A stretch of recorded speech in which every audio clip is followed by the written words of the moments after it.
Welcome to iLecture Here we're starting up a new chapter in Advanced E&M. We're going to talk about what we call electrostatics. Now, electrostatics should be compared to something else called electrodynamics. And so what is the difference between electrostatics and electrodynamics? Well, electrostatics is the study of the effect and interaction of charges or charge distributions when they're not moving, when they're static. They're static, they're not moving, and that's what we call electrostatics. When they're moving, then we call that electrodynamics, and there's a big difference between the two. On the next video, we'll give you some ideas about what electrodynamics is so you can compare the two. But when we're dealing with electrostatics, we have some general things that we want to talk about. One of them is what we call the electric field.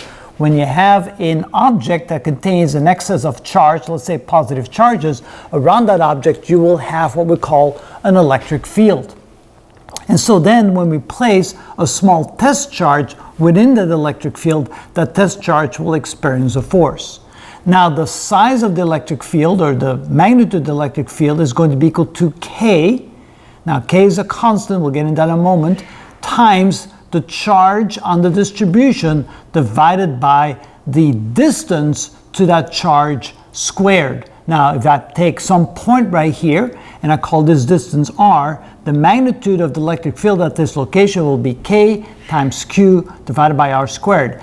And if we want to find the electric field at that point, we can then draw an electric field. It would be right here, and the electric field at this location caused by this charge right there is simply kq over r squared times the unit vector in the radial direction.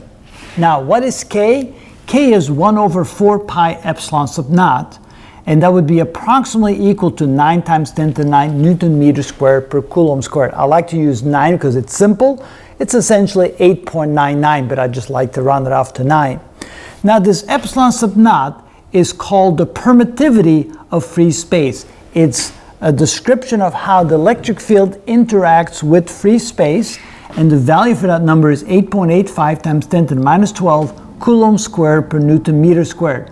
So if you plug that in here, multiply times 4 times pi, take the inverse, you get this value right there, 9 times 10 to the 9 or something close to that. Also, when you place one test charge nearby another charge, or any two charges nearby one another, if they're of course same charge, both positive, they will repel each other. If one is positive, one is negative, they will attract each other. But the force of attraction or the force of repulsion is equal to the charge Q times the electric field at that location. So whatever the electric field is there, you multiply that times Q, the test charge you place into the field, and the product of that will be the force experienced by that test charge. And of course, since we know that the electric field is equal to kq over r squared in the radial direction, then you multiply that times the test charge, and that will then give you what we call the force on that test charge, known as Coulomb's law. Coulomb's law says that if you bring two charges together, the product or the force experienced between the two charges will be K, which is defined right there, times Q, big Q, so this is the charge, big Q. There's a small charge, test charge, multiply the two charges, divided by the distance between them squared, times the radial direction. It's along the radial direction.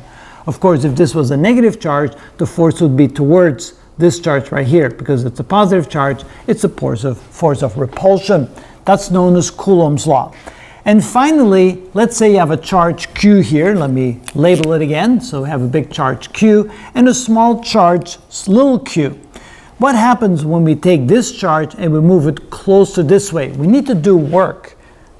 And so we increase the potential energy. So the change in potential energy is simply going to be the change in the voltage between those two places times the charge that we moved from there to there. Now, how do we find the change in the voltage? Since it's not a linear function, we have to take a small amount of change. If you move it a small amount of distance, a small amount of dr, and we know what the electric field is at that point, which will change as we get closer, we simply sum all the little changes together. That's essentially the integral of the electric field times the change in the distance, and we integrate from that location to that location. That gives us the change in the voltage. So it's the change in the voltage right here, the change in the voltage times Q, that gives us the increase in the potential energy as we bring the two charges closer, and decrease as we move them farther apart. And then there's the concept also that the change in the voltage is equal to the amount of change in the potential energy by taking this charge from here to here and dividing it by the charge that we moved. So these are the basic principles that we'll encounter in electrostatics. Notice that in each case, the charges are static. Of course, there's a slight exception here. Here we're slowly moving one charge from one position to another to calculate the change in voltage, to calculate the change in potential energy, and to calculate the amount of energy or the amount of work it takes to move the charges. But we still think of that as being electrostatics. Electrodynamics is where things move at very high velocities, and that's where we also include the magnetic field, which can only exist when we have a movement of charges. But we'll get to that at a later time. This is what we mean by electrostatics, and that's what this chapter is going to be all about. Welcome to Welcome to Electroline. I can't pronounce the word. Okay. Welcome to What am I saying wrong? Why is it not coming out? Oh yeah, that's what it is. Okay, thank you. All right.